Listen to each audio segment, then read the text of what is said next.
Novamente, bom dia, então, especial às pessoas que vieram aqui para debater, né, da Arla, o pessoal do interior para debater esse pedido de informação muito importante.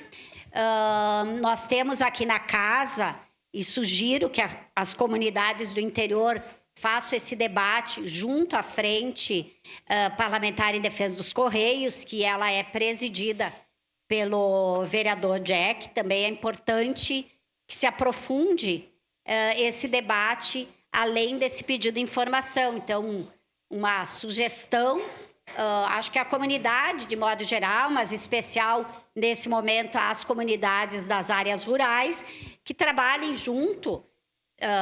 Tenho certeza, né, que essa frente acolherá, eu também faço parte da frente, acolherá esse debate e buscará alternativas.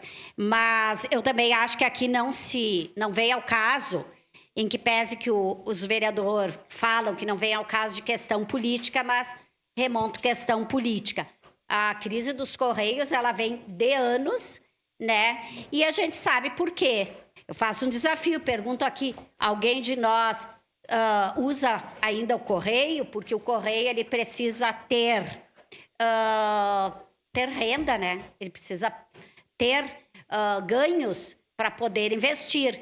Então, os Correios estão tentando de todas as formas, já fizeram empréstimos com os bancos acho que foi bastante milhões no ano passado, estão tentando negociar, inclusive já estiveram até em conversa com o CEO, que agora é outros nomes que se usa, né?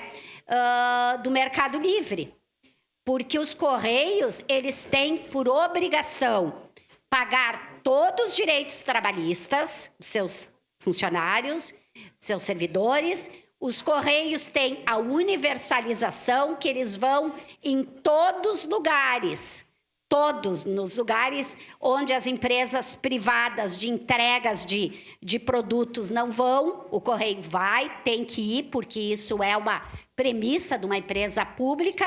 Então, tem várias coisas que nós precisamos debater para conseguir manter esses pontos. E eu sou favorável, estou junto com a comunidade nessa luta, mas a gente precisa ponderar essas coisas. As empresas, quem de nós ainda vai no Correio para usar o Correio para pagar alguma coisa por Correio? Porque mesmo quando se compra alguma coisa por internet e quer devolver, a gente não paga para o Correio, é pago de alguma maneira. Tem dessas entregas que tu vai direto na própria empresa. Então, acho que é um questionamento que nós precisamos fazer, porque a crise, realmente, uma empresa precisa, para investir, ela precisa ter retorno.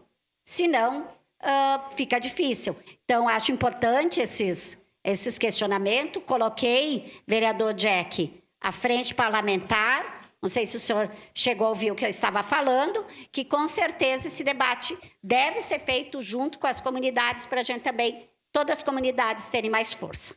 Obrigada, votaremos por óbvio favorável. Obrigado, vereadora. Próximo inscrito em discussão.